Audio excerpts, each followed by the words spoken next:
So in this tips and tricks video, it's going to be part tips and tricks, part tutorial. Basically the overview is to make you much more confident in doing very basic electrical wiring on your bike without having to sweat and panic that something's going to go pop or bang effectively. So when I started my sort of like getting on the tools a bit more with the BMW R9Ts, I was very much a case of I'm not keen on electrics. I never have been. Plenty of bikes beforehand, I've had fire blades, bits and bobs like that, and I've had electrical issues with them. It was always a job of going, Dad, can you come and help me because the electrics has gone wrong. When I obviously started working in the workshop and it became a business, it was something where I needed to take the stuff, the basics that I knew, and push them forward into the point of basically being a professional with it. So I started off doing a lot of things like this, where it's simple jobs where you're basically putting a wire and a wire together, making sure they're attached correctly, and then you can plug it straight into the bike and make sure everything's going on. I'm just going to overlay the tools in a second to make sure that you can see everything that we would work with and give you a couple of alternatives you might have at home, explain why we use those particular tools and those particular items, and then show you very, very simply how two things go together and how easy that you can make this job at home. So looking at the parts, we're going to need some shrink wrap. We always use shrink wrap for anything that we're doing where we've got smaller electrical items that are going on. Obviously you can use factory tester tape if you want to. Try and avoid the sort of plasticky looking electrical tape. It's just going to leave a crap look when you do the bike basically. BMW used the factory sort of like, it's almost like a cotton fabric wrap tape. And when doing something like a rapid bike Evo Loom, for example, you want to keep everything neat and tidy. You're not going to be able to slip something like that over it to keep it tidy. So that's how we get around that. For anything smaller, any smaller electrical components, shrink wrap's going to leave a really nice job, and it's super, super easy just to give a factory finish at the end of the job. You're going to need some sort of source of heat basically to melt the solder. We've got a gas soldering iron. You can pick these up reasonably sort of cheaply. It's not a high expense item. The amount of use that we have got out of one of these though is absolutely crazy. It's definitely worth an investment and having something that you've got in the tool. This is the most valuable player in this, to be honest. These are shrink solders. So these are the parts that make this from a job in your head that is going to be an absolute nightmare with flux and solder and hole and all that sort of stuff that really puts people off wanting to even look at electrics. Super, super easy, super, super clean. These shrink solders basically have a section on either side that will shrink down and hold the wires in place. Then all you need to do is chop the end of the wire, pop them in so that the solder is in the middle, and then melt the middle. Basically, that's essentially what you're doing. And then just once you're done with the job, cover it over. It makes it super easy. This is the product that gave me confidence in doing all of the stuff at home myself, and I wouldn't go back now. It's just, they're one of those products I can't recommend highly enough. On top of those, obviously you're going to need to strip the wires to make sure that we've got two exposed ends in order to get the good connection, and some snips. That's pretty much everything that we're going to need to do in order to get something fitted. So I'm going to give you a quick go now and show you a quick demonstration on how easy it is and how quick it can be done. Okay, so for this demonstration, I'm basically going to cut this wire and resolder it back together. It's not going to take more than a couple of minutes. This is a perfect practice for when you're attaching things like indicator plugs from Rizoma to aftermarket indicators, or maybe your number plate lights. So I'll just snip it here.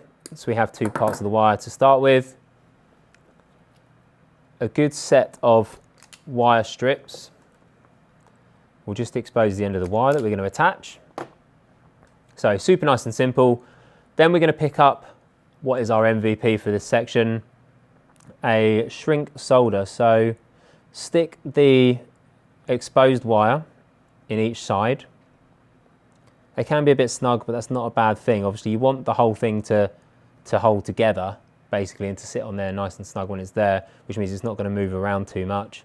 Feed in the other part of the wire from the other side. You just want those to sort of mesh together a little bit basically. If you imagine like my hands, you just want them to do something like that sort of motion. And then all we're going to do at that point is just warm it through, and that will allow the solder in the middle to melt and attach those two parts of wires. So one other thing to remember is it's important, like obviously a demonstration here I can show by putting the shrink solder on last. You do want to make sure your shrink wrap has gone on before attaching them, because if this was on a bike and there was it was attached at both ends, it's going to be tricky obviously to then attach it at a later point. So once your shrink solder is on there, just pop out your soldering iron. I tend to start by each of the outsides first of all.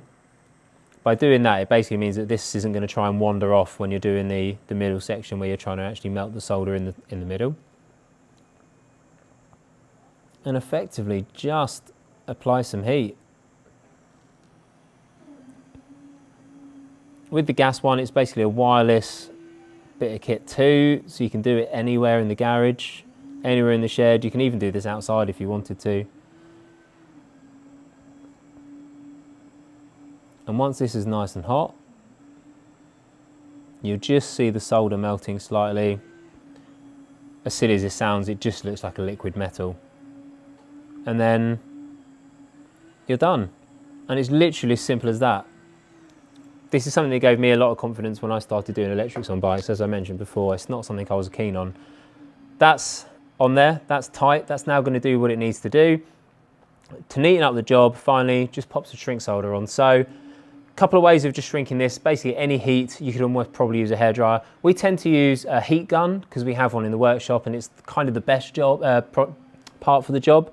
You can use, and I'll show you here, your soldering iron again. What you'll see is it will just shrink down with the heat, nice and neat,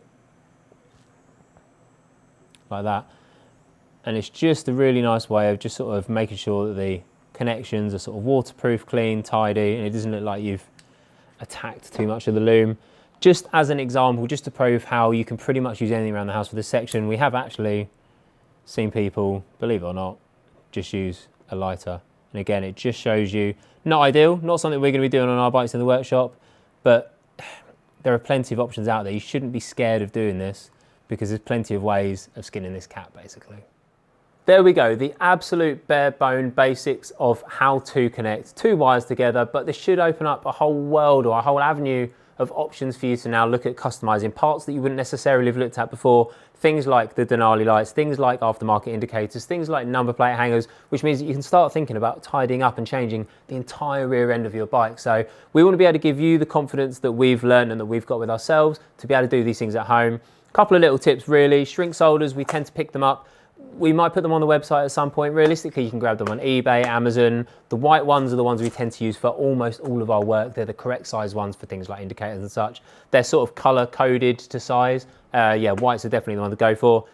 A pair of strippers, picking up a decent set really is worth the extra few pounds. These ones are really good. They've got like adjustable clamps. So if you've got different size wires, some might be very sort of delicate, and you can sometimes strip the wire with the end of the sheath. So just spending a little bit of extra money on those, but they're not expensive tools. You obviously don't need to buy this much shrink solder at a time, shrink wrap at a time. We've done that because we are doing these all of the time.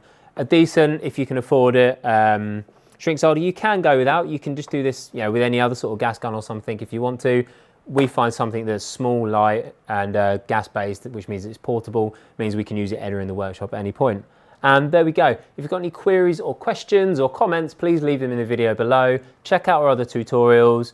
And if you do decide to go down this route and start doing your own stuff, please contact us and just send us some photos and let us have a nose, because we're really, really interested in seeing the things that we're recording actually happening out in the wild. That'd be really cool. Thank you.